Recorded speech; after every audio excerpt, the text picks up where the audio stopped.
Yo, Yo. people, what's good? We back. It's the More Time podcast. You know what it is. I'll I'm be the at flying monk. that. Go through, brothers. I'm No, at no. so holy. That's what man wanted I'm to the say. flying monk. You know what it is. And this is a little show we like to do called Through the Scope. Yes, sir. And yeah, just a little breakdown of what happened then, I guess, innit? Yeah. The long and short of it, we got moved. What's your take on it, brother? I mean, basically, rather than doing up silver lining straight away, I'm gonna say that for the first half of the match, we were terrible, like, completely terrible. We got moved to differently. Yeah, we definitely did. The maddest thing is, the penalty, right? Listen, before we get into individual bits and pieces, I'm just gonna say, for me, As a whole, we were terrible. But even if we look at like individual parts, Ben White, Zinchenko, Jorginho, Gabriel Jesus, Martin Odegaard. So your thoughts on the general performance was dog food for 70 minutes. Yeah. And then you've got a certain individuals that you were looking at and you're thinking, why these man here? Yeah, they've like, by their own standards, they've had terrible games. Yeah. Yeah. Obviously there's the David Raya factor as well. But I don't really want to get into that too tough at the minute. I wanna stick with the outfield players. And I think number one, I'll just start Zinchenko because of the way that Chelsea set up and what they looked to do. Zinchenko was ineffective in attack, and then in defense he was getting caught out time after time, got doubled up on by Cole Palmer. It's almost like they Sterling. knew that was the weak spot. You know what I mean? Well, just from the way that we set up, it is, and just from seeing the game, just from seeing it, that being exploited quite a lot of times this season, I feel like 100% that's why Jurrien Timber was bought. Like Arteta was looking to start him. Yeah, Arteta was looking for him to be the starting left back. I've got no doubt about that in my mind whatsoever now. Even in the preseason, you could just tell, like, he was too cold at it. Saliba, Gabriel, it was all smiling and that. Yeah. You know when you've got like brothers. The brotherhood. Yeah. The brotherhood. Yeah, it's Ben real. White's part of that brotherhood. He is, bro. There's too much sauce there. And you know what I mean? Zinny's just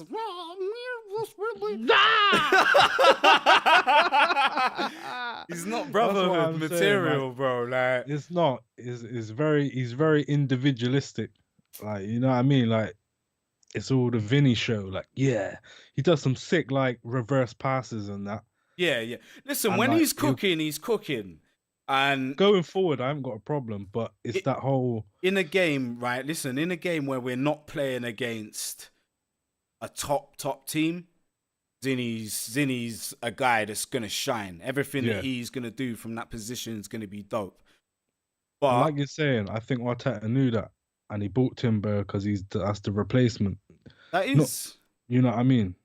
But even for what we're looking to do in the long run, you need both of them. Do you know what I mean? Yeah, no, of course. That's and Tomiyasu. Like, realistically, like for me, then Tomiyasu is a replacement for Ben White or a replacement for Saliba, or you know what I mean? Tomiyasu's done fine as that off the bench guy. And even if you got to start him, you know that realistically speaking, 9 times out of 10, you're gonna get at least 7 to 7.5 out of Tomiyasu. Yeah. You know what I mean? At least in defensive positions. And other qualities, you know what I mean? Like in the air, he's without a doubt one of our best players. Yeah. And like he's been moving up the field quite a lot recently in the season. Like you see him almost up there in midfield. He's done well.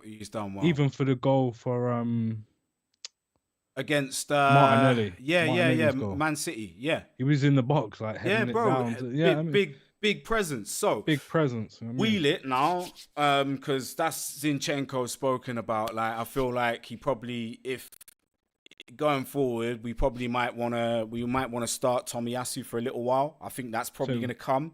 it was Sterling just cooking him, wasn't it? It was, but it was Sterling and Cole Palmer. Like Yeah. the two City lads have played with and against Zinchenko Zinny, they before. know. They know what to do to cook, man, innit? They was in the team talks like, look, Poch, we know this Yeah, done. We're yeah. just gonna go for him. You know what I'm Yeah, saying? yeah. And that's what they did. They put a lot of pace in that top half of the pitch, and flooded the midfield because they knew Zinchenko and Jorginho and Odegaard, to an extent, weren't gonna have the legs or there's not enough Angleterre in them. Like, that's why Declan Rice was like, as soon as a few of them man come off, Declan Rice started shining because he had what it took to do the job in there. Then he had a bit of Smith Rowe, like with some legs by the side of him that was gonna get his Angleterre on, get his foot in. Yeah, Do you know what I mean? Then he had Havertz in there who played better than Odegaard in phases. He was getting hold of the ball, holding it up better, turning his man because he had a physical presence. Angleterre. We went back to basics. I feel like he's gonna be a great sub. Havertz. Oh, 100%. 100%. Like, he's one of them dons you could bring in later in the games, and a fresh Havertz is going to be running ragged. You know what I mean? In midfield. Yeah. But I believe that even starting him up front in some games, like, this is what I'm saying. I think that a lot of Arsenal's problems are still in the midfield area. I don't know about buying a striker. For me, I'm still not convinced about buying a striker in January. I don't know if that's the thing. Solely because I think we need more in midfield, more quality, more energy, not energy, but more physicality. People that's going to be able to do the midfield job in general, as well as get forward. Because, like I'm saying to you, when when Odegaard is not there, when he doesn't turn up, when it's whatever, we look to the bench and we know that Vieira and, unfortunately, to an extent, Smith Rowe isn't going to bring what we need. So, do you know what I think it is? I think it is that a lot of teams prepare for our first team, innit? So they know, look, if we close Odegaard down and we jam out this midfield, they're gonna have problems, because, you know what I mean? Listen, because if Thomas Partey was in there with Declan Rice, they wouldn't have been able to do it. I'm no, saying that for definite. Of course not. That's an element to it, but Odegaard just can't perform in these games where they realize he's the guy to shut down, innit? And once you shut Odegaard down, that's the link between the midfield and the attack severed. But that's exactly what I just said. Like, and that's a problem. And I feel like that needs addressing way more than a striker, solely because that's our captain. Yeah, but I do feel we do with the subs we made. It did show, man. Look, we got other ways around. You know what I mean? But that's what I'm saying. Angleterre, you know what I mean? We did, but we didn't need to. With the way that everything switched around, we regained control of the whole game. Then, if Eddie puts away that late finish, and we win the game 3-2, them subs there change the whole shit. 100%. But then we get out of jail. We get out of jail free and acting like there isn't a problem. I feel there is a problem, but I don't think it's in the strikers. I think it's in the midfield. I feel like there's not enough legs and not enough physicality in the midfield, because we've only got two dons. That's it. Yeah. Partey and Rice. That's it. After them, a Partey replacement. Definitely, yeah. Someone on that level that you could bring in, like a Basuma, you know what I mean? Like something like that. That's definitely an area of the pitch that needs looking at. But I also feel like sometimes it's a team selection. Do you know what I mean? Certain men are more up for certain types of games. I feel like Arteta gets it wrong every now and then, you know, like. But the problem is because there's one person 100% we can call out for that, and that's Martin Odegaard. Problem is with that, the fact that he is captain. Like, we're in a bit of a bind with that situation. Yeah, but people acting like you can't hand the band down and, you know what I mean, get off the pitch. Like, right. that's... Well, that's a case of taking him off the pitch mid-game. I'm cool with that. Arteta's obviously cool with that. That happens. But I'm saying that even with him now, he's starting to develop a reputation, yeah, as someone who bottles the big games. And unless he changes that, him being a starter, I don't think and that's being a captain for issue. me. That's more of a tactical issue. That's, Do you reckon? 100%. Because, like I said, teams are just noticing who's the player, innit? Who's the guy that's getting the ball and linking in transitions and that. So what they often do, like Saka, they will double up on Saka because they know he's the star kid. You know what I mean? Star boy, you can't just leave one man on star boy because you're just looking to get cut in on and banged on. Do you know what I mean? Right. So they do the same with Odegaard. If you look at the game, who's around, like, he's not in the game because he's got so many men around him. And they know, like, if we cover him and we just high press him and just have him just trying to do his little tiki-taka thing, then man can't function. You know what I mean? So I think it's more of a tactical. You just got to recognize which games are the better games to play him in. You know what I mean? Not like, he's not going to play, but you start him regardless. Right. And then you got to start him Wagwan. Regardless because he's captain. This is the point I'm making. But regardless of that, you see Wagwan, innit? So it's just about recognizing, he's getting closed down a lot. He's got a lot of man around him. Cool, we're going to have to switch to this option. Bang, bang, bang, switch it up. Take over the game. Because like I'm saying, from a Chelsea point of view, they didn't really do nothing, man. I hear it. I agree. I hear it like they were all over us and that, but it wasn't coming to anything. Apart from, they probably had one chance other than the goals they scored that I thought, you know what I'm saying, bro? I don't think they were particularly great, but that's my point. Even the goals are controversial goals, both of them. No, 100%. Like let's move on from Odegaard and let's just talk about the penalty. Let's go with the penalty. Penalty's not a penalty, but it is a penalty. Right. Like, it's one of those situations, isn't it? Whereas if it goes against you, you're calling for it. But if it's goes for you, you know what I mean? That whole perspective, innit? But how you meant to generate lift? Also, how the distance between the ball being headed into man's arm. You know what I mean? No, I agree with you. There's 3 points to the header. The header's off target. That's one. The second is how you meant to jump and gain leverage in the air without using your arms. Yep. You put your arms to your side and try to jump as high as you can. You need to generate lift with your arms, isn't it? Yeah, no. Same as sprinting. You got to move your arms to move your legs. Your arms are a big part of the motion. It's whole body. Yeah, it's a whole. Everything. This is high level sport. You know what I mean? No one jumps with their arms. No one in the world of life. Or if they do, they started out with the arms up to generate lift. Like, look at any flying animal to generate lift. Even to do that, your arms go up first. Yeah, because no one. You like what's going on? Just jumping with arms by side. Yeah, man. Man are not penguins, you know what I'm saying? Bro, this is it. Penguins lift their arms. Penguins don't jump, man. Their jump is not popping, man. Yo, but yeah, so there's 3 elements to that. So, but if that was it got given, and you got to move on, innit? Yeah. You know what I'm saying? Yeah. But yeah,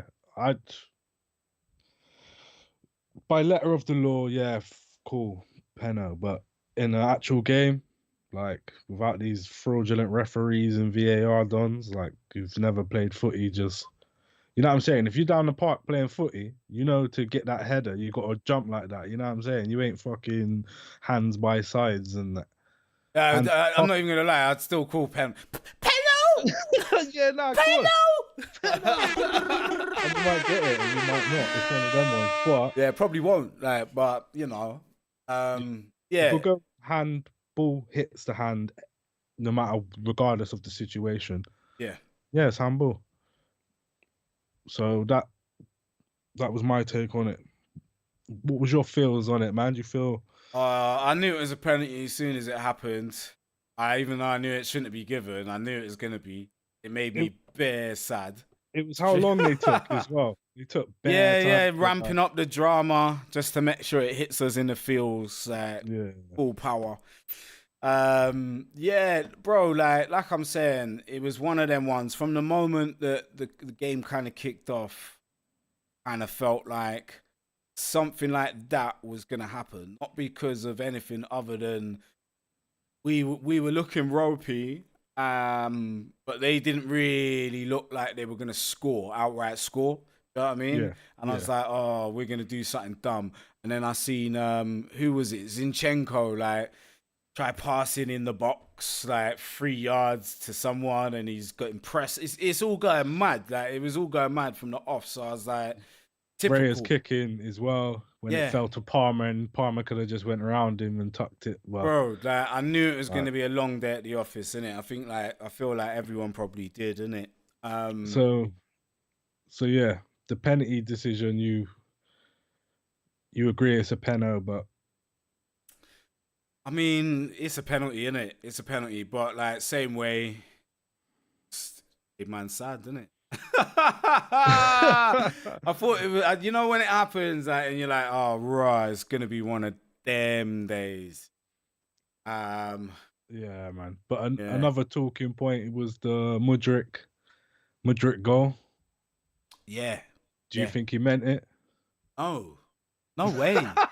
No way. Like, when I first seen it, I thought, oh, nah, he meant it, yeah? Yeah, that's what I thought. And then after, like, looking at it again... Two slow-mo highlights. Yeah, my man looked up and looked towards Sterling. Yeah. And he knew if he had to hit it with his left foot to curl it around. The defenders, innit? But he spooned the kick... And like, Reyes doing the right thing, innit? Because he's coming out to get that cross. He's gonna come to get that cross, and the spoon kick is what made it happen. So it was just another one of them calamities that was always gonna happen to us in this game, because we were not good, and we were not good enough. We weren't taking any. We weren't asserting ourselves in the game. We couldn't assert ourselves in the game. And when Mudryk and Pochettino was saying he meant it. Yeah, Mudryk's gonna say that, and Poch is gonna back it, because it's like, yeah, maybe my man's gonna turn into fucking prime Ronaldo now, like, and I hope to God he doesn't, because we, like, realistically speaking, this youth might end up being like the one of the league's bodmon now, like, and I'm not here for it. Like, if we've got the other fucking Ukrainian, like, and he's just little schmur, I'm not really feeling it. But that's all conjecture. That's all. Was it conjecture and someone else? I don't know. Yeah. That's just me. But why? He didn't mean it. As far as I'm concerned, he did not mean that. No way. I agree with that. Another talking point was the fouls. The foul on Jesus. Yeah, bro, red card or a penalty. That's a penalty all day long. Yeah. And how VAR didn't even look at it. No review, no nothing. No nothing. Man cleaned him out, bro. Didn't get nowhere near the ball. Nowhere near the ball. Just cleaned man out horribly. It was a head injury as well, so they didn't stop the game for the head injury. Crazy, bro. Mazzoline. It's crazy. It's actually crazy. But we moved on, innit? Yeah, man. What other talking points were there? That's really it. Well, there was the I don't know whether there was a yellow card that probably should have been. Did he get a yellow card or did he get a red? Did he get anything? Palmer. Cole Palmer, yeah, for the foul on Gabriel Jesus. He should have been sent off as well. There was a two-footed challenge by Thiago Silva. He got the ball, but it was a 2-foot challenge. He was off the floor. Yeah. Like, that is a red card offence. Straight. Dangerous play. Boom. But nothing, not even a review on that either. I don't know what to tell you, bro. So I think they did have a bit of the home, like, for these Chelsea fans to be talking all mad, and that is crazy, because the two goals you got. So the best thing you did was play against us, but you know what I mean? Like, yeah.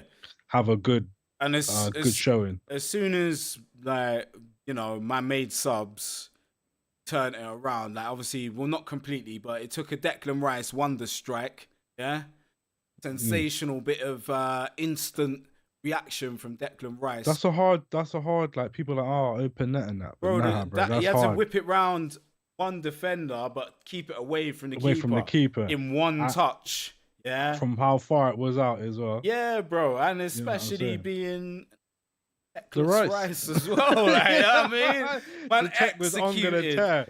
Yeah, he was on gonna tear execution. But you hear what he said about he was inspired by David Beckham, innit? Yeah, no, but bend it like Declan. This is prime Declan. Declan will just draw on man's feels, the Angleterre feelings. Bro, he's prime Angleterre superstar man's, bruv. Bruv, he knows David Beckham's documentaries on the fucking Netflix and that. Bruv. So he's been watching that, getting gassed. Bruv, he's current. So you're so now, Declan. That's what he's showing. He's showing he's now, he's current, and he's Angleterre. Yeah, and the PR team's just loving that talk. You know what I'm saying? Trust me. Bringing David Beckham into the fray. So yeah, he bent it like Beckham into the side netting from range, and then the second goal was a great goal. It was. Saka's cross. Like I'm saying, you can only keep little Chile quiet for. Bro, this is kind of like the sickest part of this whole thing is the one piece of, you know, true quality in the game that led to anything was us. Yeah. That's facts. That one goal. You know, small silver linings. Trossard. Bad man, Bossard. Bro, like what was it? They say clutch. Man is a clutch player, like without doubt. Without doubt. I also think he's better as a sub as well sometimes. Yeah, I think him and Havertz 100% have like sealed their roles right now so far. Definitely. Yeah. Off the bench subs. I think Smith Rowe, Nketiah, and Reece Nelson and Fabio Vieira, to be honest, have got until the end of the season to prove their worth. I don't think any of them are starters. So far, I haven't seen either of them be as, you know, noteworthy as either Havertz or Trossard. Yeah. So saying that, do you want to go through do a little player ratings? Should we do the player ratings or should we go into just like analysis shit first? Yeah, well, just like a review. Then they'll probably get the players on the fucking screen if we get into the analysis. Yeah. All right, let's go. Right then. So we start from Arsenal analysed how we clinched the Chelsea back, yeah? So if we look at this... Just for the first half, you could see that it was mainly a midfield battle. Yeah. They were winning the midfield battle. We had loads of possession, as you could see. But the ball was in their their box more than ours, which was... Barely. But no, but you know, like I'm saying, though, like... For how the game was viewed, like it was like they was all over us in the first half. But if you look there... You know what I'm saying? Yeah. That wasn't the case. We look in the second half, and it's even more in our favour again. Obviously, the possession's a little bit more pushed to the other side, but it's well and truly been played in their third of the pitch. Yeah. Obviously, we've made some changes there, haven't we? And seemingly. So what's this bit of info saying? The territory shift enabled us to ask more questions of the rear guard of Chelsea, testing them with 11 shots compared to Chelsea's 4 from the interval onwards. Playing 10 to 20 yards higher up the pitch, we denied their twin false nine space to operate in, successfully pushed the Blues back towards their own goal. This freeze frame below shows from the 52nd minute. Shows Gabriel and William Saliba deep inside Chelsea's half, playing a part in the build-up phase. Brazilian's regular service into the feet of Gabriel Martinelli down the left was a feature of the second half. Here you are, playing a very high line there. You know what I'm saying? You got George in the middle of Saliba and Gabriel, and we are right up on top of them. Looking to play through the wings. Like they were saying, Gabby to Gabby on the left, and then Saliba to I think Saka. Saka. Oh no, sorry, that's Ben White. Ben White taking the two. All right. Wingers found their groove apparently in the second half. Chelsea heads managed to keep our wingers quiet for the opening 45 minutes. Fullbacks consciously tried not to get on top of Saka or Martinelli. Trossard second half, tucking inside, staying a little deeper. This drew Chelsea's wide forwards infield, which in turn gave the wingers extra space to isolate Gusto and Cucurella in 1v1s.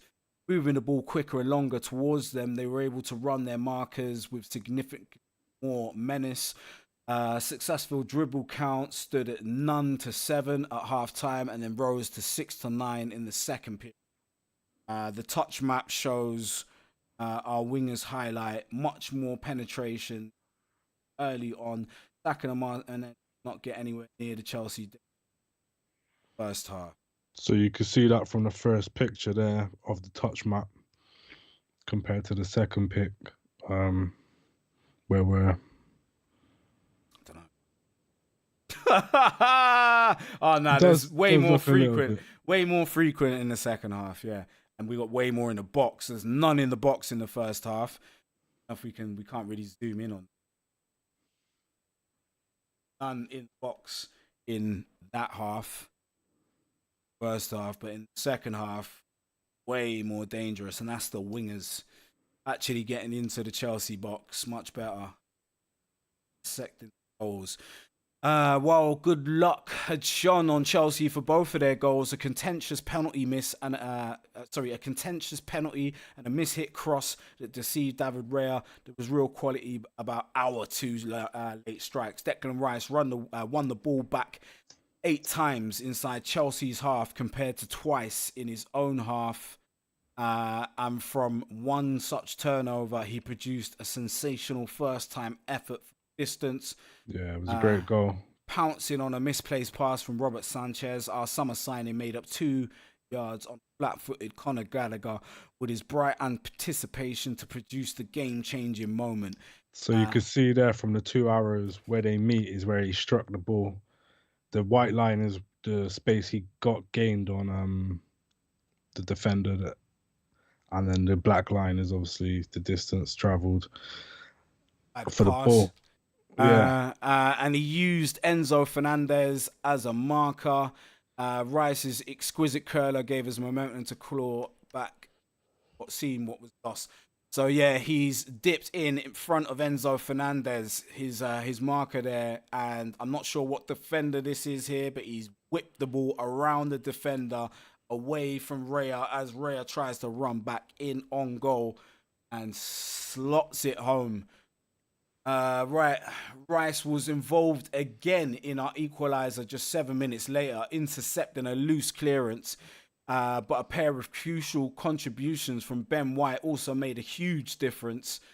First, he played a brilliant one-touch pass inside to Kai Havertz, completely opened up the pitch. I guess that would have been where Declan Rice had picked it up here, played it to Ben White. Ben White has dropped it inside, and that is it. The whole of the Chelsea midfield taken out by Ben White's inside ball. And that goes into the feet of Bukayo Saka. Rather than standing still to admire his clever ball, White then proceeded to make a wonderful overlapping run around Bukayo Saka. Yeah, he's great at that. Which took away both of the defenders to give Bukayo Saka the space to put that ball in. Look at that cross line as well. Go up to the sensacional. For Trossard, just calling. He's even calling for Trossard knows what time it is because he's spotted not only his own marker. He's there. He's got a yard on his marker, but he's clocked Nketiah's marker, and he's well on. Trossard knows he's gonna be well onside if he sets off his run now. Yeah, The link up between them two, man. Two high level, two high vibrational dudes. Yeah. You know what I'm saying? As I was saying, yeah, the maneuver distracted Cucurella to such a degree that he passed Saka onto Noni Madueke, who was nowhere near tight enough to stop the number seven from delivering a pinpoint cross, which was controlled magnificently by Trossard's right boot at the far post. White not claim an assist for this goal, but without his two excellent pieces of play, we would not have produced this leveler. Benny Blanco. It's true. That's why Saka does so well, bro. Bro, our right hand side is cold dirty. I'm saying. And I think that by the time Timber comes back and gets in the side, I think that left hand side is going to be cooking. Sussana. And then we're back to being a fully balanced side. You know what I'm saying? Being the coldest blooded animals in the pond. And as you can see it there, Bossard, the Tomiyasu, and the Smith. Happy day. Happy days. Great comeback. Namzen. Namzen. Zinchenko. Now they're just talking about who else was taken off. What happened during the game. But yeah, man, let's have a little quick look for the team sheet. Another interesting stat is like out of all our games we've played against Chelsea, we've won 82 of them. And they've won 66 with 60 draws. So yeah, we're a better side than them. We've beat them. Yeah, I'm saying. Can you see that? 16 more times than they've beat us. You know what I'm saying? Right, let me go to it on Twitter as well.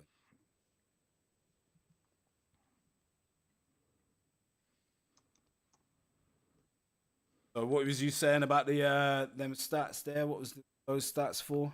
Just that our all-time stats were just a better side than them. Beat them 16 more times, innit? Out of all of our duels with them. Right then, I'm literally just quickly flying through the Twitter to find the starting lineup, so we can do this ratings. I feel like we did it after the game, but we will do it again with a little bit of hindsight and just to talk through each player's performance as well, man. Like, it's a good way to do it. So if we start off with Raya, I think Raya had a shocker. Yeah. Can you see that? Am I in the way, or you see? No, it's all gravy. It's all gravy. Raya had a shocker. Yeah, he's had a few. He's had a few on the bounce, man. I'm not totally convinced by Raya. Can't lie. No, I'm with you. The catching side of things is great, but when you're getting lobbed like that by Mudryk, that means you're off your line way too much. You know what I mean? Yeah, the positioning was a bit mad, didn't it? Like, let's just call a spade a spade. But like you said, he might have been coming ready for catch that. You know what I mean? So that's why he was. There was also some poor passing and all the rest of it as well. So Distro. So I'll give him a 5. Yeah. If that, yeah. All right. Ben White. The other day I gave him a 6.5 based on scene, but I feel like I might have to push it up to a 7. Yeah, just from the stats analysis, it does show that he's doing a lot for us. You know what I'm saying? He did have a less than, up until that moment, and up until the subs. But I guess that's part of the thing. Up until the subs, it's the subs, isn't it? So, boom, I'm gonna give him a 7. Yeah, boom. Saliba. Up fault for the penalty, but it's not really an action that you can. You know what I mean? It wasn't like he did some outrageous Xhaka tackle or nothing like that. It was accidental. He had a good performance other than that. 6.5. Yeah, I'm with you. That's what I would say. All right, Gabriel. Solid performance. Just doing up usual Gabriel. He didn't make any mistakes. He was quite solid. Probably the same, around that 6.5, 7. Yep. Zinchenko. Get a 3 or 4, man. Yeah, I'm with you. I'll go 4. I don't want to like go too wild, but a 4 for definite. Yeah. Declan Rice. Uh, took the goal well. He was helping all around the pitch, doing up Declan, Angleterre. Yeah, 7.5. He got the goal. What are you thinking? I know you're thinking higher. Nah, fuck it, because we didn't get going until the 75th. So yeah, I'll go 7.5. Ben White gets a 7. Declan Rice 7. 7.8, bordering at 8 because the goal was a yeah. Mazzoline. Yeah. In fact, 7. I call it 8. I'm calling it 8. Calling it 8. Or was involved in the second goal. So Yeah. Jorginho. that brother. As soon as they took him off, the game just sorted itself out. Yeah, it's got to be a 4. Yeah, It's got to be I agree with that. Odegaard. Nowhere to be seen. I give him a 4 as well. 4 as well, definitely. Saka. 6.57. He was quite quiet in the first half. Got the assist. Yeah, I agree. Because he got the assist, I'll give him a 7. If Ben White's getting a 7, he gets a 7 as well. But not like a high 7. It's like 7. Yeah. Martinelli, I think 6.5. He tried a lot, but it didn't really work out for him. Yep, I agree with that. Jesus. It's a tough one. Should have had a penno. It wasn't a good game hard. for man. I'm giving him 4, man. It wasn't good. 4? Yeah, he wasn't good, man. I'll give him a 5, innit? Streets, bro. All right, 5. I'll give him a 5 for the streets. Tommy Tomiyasu. I'm giving Tomiyasu a 7. Change the game. Like, man, come on and change the game, innit? They weren't doing nothing down that side once he came on. So, yeah. For real. Smith Rowe. Give him. What do you reckon? 6.5 or something? Yeah, came on late, but 6.5. Did a bit. He actually looked dangerous. Was good in defense as well. Yeah. He's actually effective in the midfield, so I'll give him a 6.5. Havertz, I'll give the same. Same. Yeah. And the same for Nketiah as well, to be fair. Yeah. Trossard. Late on opportunity and that. Bossard. I'm giving Bossard 7.5.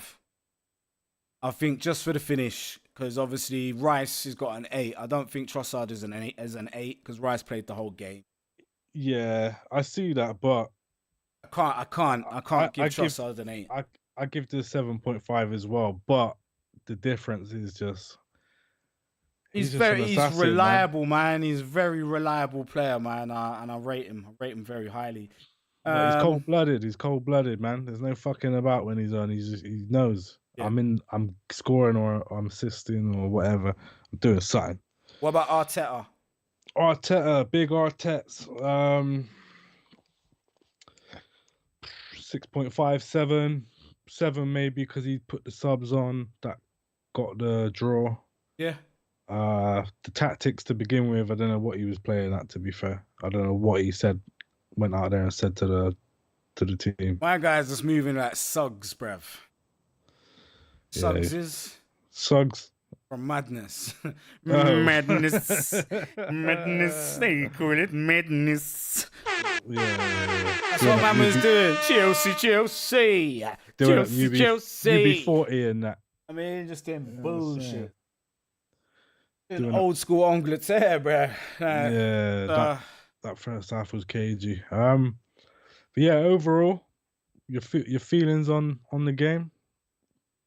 Said and done, a good 1 point, 2 points dropped, or bro, like by the end of the game, it was a good point.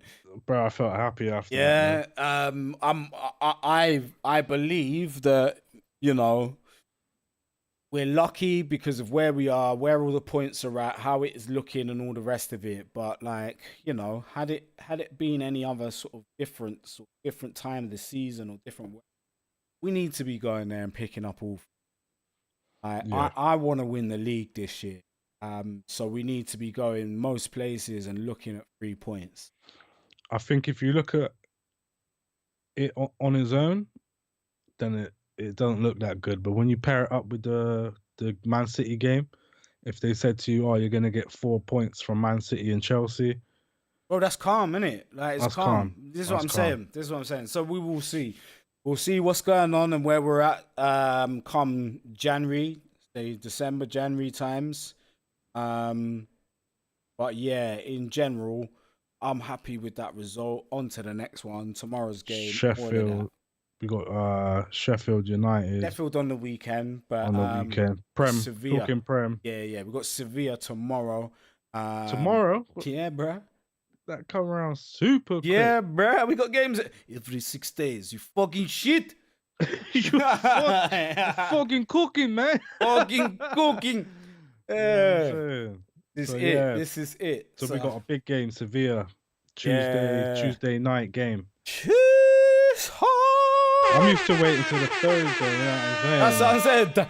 Dying of starvation for some Arsenal and that. Like, you know what I mean? Now we're flying, man. So make sure you tune in, join the next stream, which is the Sevilla game tomorrow night. Yes, sir. We'll be here from 7:30. The kickoff is at 7:45. Decent.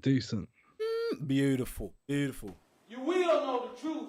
You know what it is. Yeah, man. It's been more time. Right, let me jump into this thing. You will know the truth. Will know the truth. Somebody did this. You know what I'm saying? Right then. But yeah, for now, I've been Axel Holy. I've been the Flying Monk. This has been the More Time podcast. More time is more time. And we are out of here. Out of here. Salute. Oh.